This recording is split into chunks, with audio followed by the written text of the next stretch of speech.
Little Bruce Lee emerges from a temple and wanders into a scary environment in the opening scene of the 1949 film. He spots a statue of a demonic soldier close by, and then some of it tumbles to the ground. The youngster, terrified, tries to get back in, but the doors close quickly. Worse, the monster springs to life out of nowhere and starts hunting him.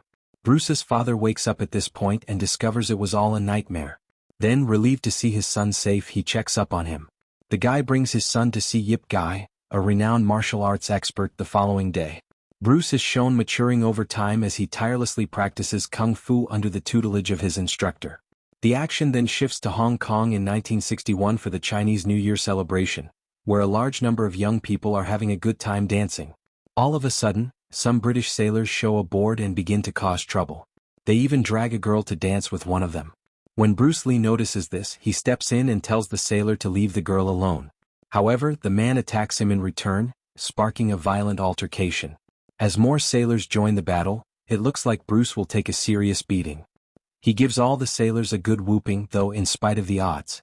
Then, before the police can get to the site, he flees. Bruce tries to enter the house covertly in the morning, but his father finds him. It is revealed that the reason the police searched for him was because the individuals he battled were extremely strong. Now, because he is concerned for his safety, Dad is demanding that he leave the nation. Bruce finds the concept absurd, but his father discloses a startling reality. Bruce's older brother apparently passed away during childbirth. He reveals that the sons of their family are cursed, and that Bruce's parents forced him to learn English and act like a girl when he was born in order to trick the devil. But now that he knows who he really is, the devil wants to hurt him.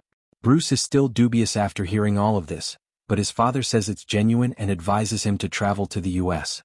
He discloses that Bruce became a citizen of the United States when he was born in San Francisco during his parents' trip. After giving him the birth certificate, his father exhorts him to succeed so that even in Hong Kong people will know who he is. Bruce finally gives in to his father's request since he is ecstatic about the opportunity. Bruce begins working as a dishwasher at a Chinese restaurant after coming to the US. April, a pretty waitress, is always making out with him there. The head chef, who has a thing for her, is envious of this. He therefore takes advantage of every chance to harass Bruce and make his life difficult. When April unexpectedly enters Bruce's room after work one evening, they make love. They appear to be quite close the following day and argue at work. The head chef notices this and gets really upset about it. He assaults Bruce right away, and the other three cooks unite to counter him when the latter fights back. Bruce, however, overcomes them with ease despite their combined attempts. Their manager, Miss Yang, shows up shortly after and breaks up the fight. Bruce is then called into her office, where she fires him for creating issues. She also gives him a personal loan for an additional sum in addition to his remaining pay. Bruce is taken aback by this, but Miss Yang advises him to put the money into his schooling and pay her back when he begins to make money. After that, Bruce enrolls in a nearby institution to study philosophy. He gets told to leave by some bullies one day when he is exercising in the campus gym. Bruce becomes enraged with the head bully when he refuses and starts making racist comments. This results in a disagreement that quickly turns violent. As predicted, the head bully is easily defeated by our hero. The other bullies charge at him as well, but Bruce defeats them all in a matter of seconds. Bruce finishes up in the gym, but not before two of the previous bullies approach him. They ask whether he can teach them kung fu since they say they want to learn it. Bruce is initially hesitant, but when they keep pressing, he gives in. Bruce starts teaching kung fu to a few students on campus in the following scene, and he becomes well-liked very soon. One day, Linda, a stunning girl, shows up as he is teaching the pupils how to flow like water. Bruce is surprised that she shows an interest in learning kung fu. But he immediately agrees, seemingly enamored with her. Linda starts attending the lesson in the ensuing days and shows herself to be a rapid learner. Over time, she and Bruce get closer and they eventually start dating. He takes her to an abandoned studio one evening where he plans to open his Kung Fu Institute. After renovating the dilapidated location, the pair opens a bustling Kung Fu facility that quickly attracts a large student body.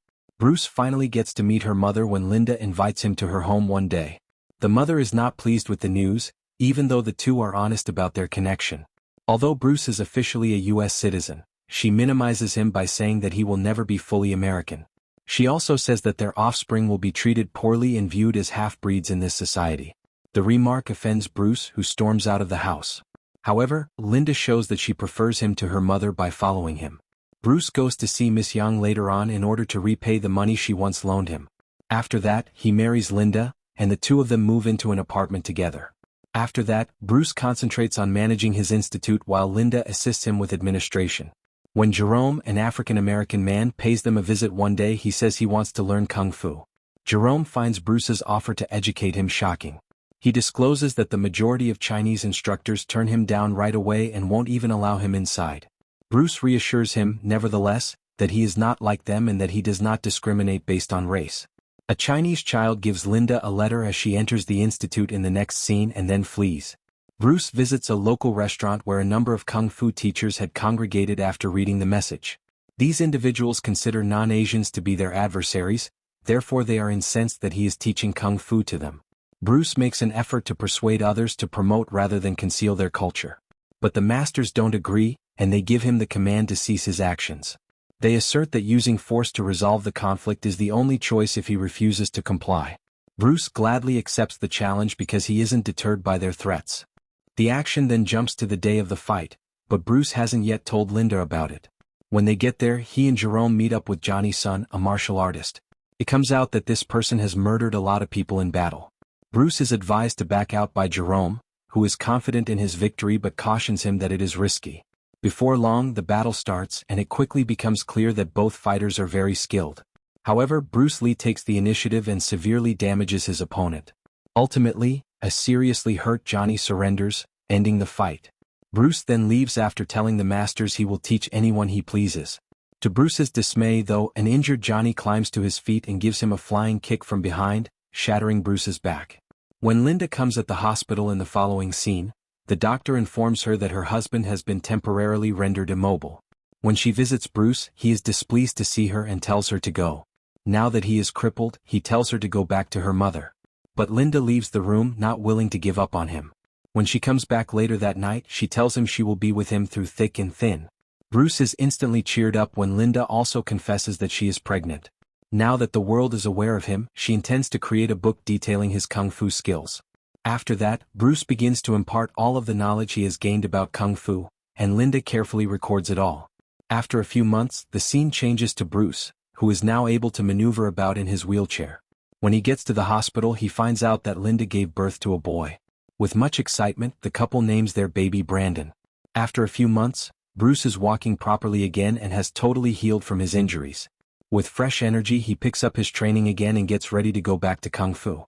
He ultimately publishes his book during this period to great acclaim, solidifying his standing in the Kung Fu society.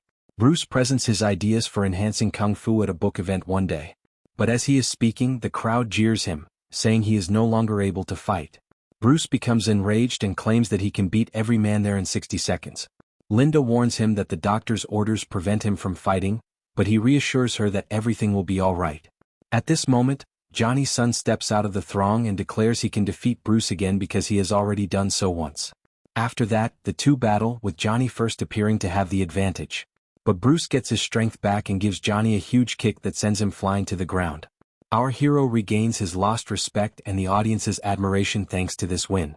Bruce leaves the fight, but not before being accosted by Bill Krieger, a TV producer.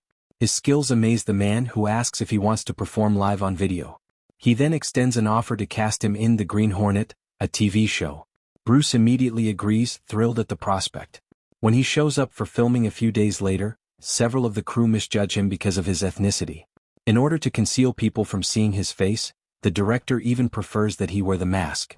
Before long, filming starts and Bruce makes an amazing entrance. His crazy moves astound everyone as he effortlessly destroys everything in his way. Bill then compliments Bruce on his performance and tells him about his concept for a brand new TV show called Kung Fu, in which Bruce would be the main character. Bruce and Linda show up for Bill's casting party in the next scene. He is overjoyed to learn that she is expecting their second kid at this point. Bill, however, abruptly announces that The Green Hornet has been cancelled after just one season, throwing the celebration off course. However, Bruce doesn't seem overly concerned because he's excited for the next Kung Fu season. He tries to get in touch with Bill about the series over the next few days, but he never hears back. Due to bills they need to pay, the couple becomes anxious. Bruce is astonished to learn one day that the Kung Fu series, starring a white actor, has already been broadcast on television. When he discovers Bill has deceived him, he is horrified. Bruce gets the heartbreaking news that his father has passed away, which exacerbates the situation. He visits Hong Kong and is observed sobbing during his father's memorial service. He continues to see the frightening images of the demonic soldier that used to stalk his father during this period. Then a distraught Bruce visits Yip Man, his former teacher, and asks for assistance. Bruce's father, the wise old man, confesses, forced him to learn kung fu so he could defend himself since he knew about the demon. Yip Man also tells Bruce that the devil will come for him at his prime and that he needs to be ready for a fight. Bruce chooses to return to the United States after learning this, but on the way he meets Philip Tan, a producer from Hong Kong. The man says he has spent the last few days looking for him all across the city. He said Bruce's Green Hornet character, Kato, has a sizable fan base in Asia. After that, Philip begs him to remain in Hong Kong so they can talk business. Bruce is hesitant since he has been duped by a producer before. However, after hearing the man's insistence, he ultimately chooses to give it a shot. Philip casts him in the lead part of the movie The Big Boss a few days later. Bruce becomes a superstar in the Asian film business as a result of the film's enormous success. His family consequently travels to Hong Kong to live with him. After that, he stars in a number of further movies, working as an actor, director, writer, and editor. Bruce and Linda become more and more estranged as a result of his increasing success. His busy job doesn't leave much time for his family, which makes them feel alone in this strange country. Finally, Linda approaches him one day and asks that they go back to the United States. Bruce, however, is infuriated by this and claims that he spent 10 years there and experienced nothing but prejudice and discrimination. He says he doesn't want to lose the fame he has acquired here. But Linda is adamant that she will take the kids and leave even if he doesn't agree. A few days later, Bruce receives a call from Bill offering him a part in the high-profile Hollywood production Enter the Dragon. He discloses that it will be a Hong Kong-shot feature film. Bill tells our hero that this is a great opportunity and begs him to move on from the past, but our hero is still unhappy with him. Ultimately, Linda's wish to go back home prompts Bruce to accept the post. He then talks to Philip about the predicament, and to his dismay at having to leave the land that gave him everything. Bruce apologizes, saying that his wife and kids are the most important things in his life and that he cannot lose them. The action immediately jumps to the 32nd day of the Enter the Dragon filming, when Bruce is rehearsing a scenario in a room that is covered in mirrors. He experiences an earthquake at this moment, and the horrific vision of the demonic soldier that has been haunting him appears. The devil shows him his own grave and starts beating him viciously. As he is about to kill Bruce, Brandon shows there and yells for his dad. The monster then departs from Bruce and targets the young child. Bruce responds to this by breaking the villain's neck with a pair of nunchaku. When the demon eventually gives way, our hero returns to consciousness and understands that what happened was only a dream. When he eventually gets home, he is relieved to see his son safe. In the last scene, Linda tells the story of Bruce's inexplicable coma and death at the age of 32, 3 weeks before to the premiere of Enter the Dragon. It was the film that made him a global celebrity and gained him a lot of recognition. Although more than 25,000 people showed out for his burial in Hong Kong, Linda decided that he should be buried in America to be near his family. Although she would rather recall how he lived, she acknowledges that many people are curious about how he passed away.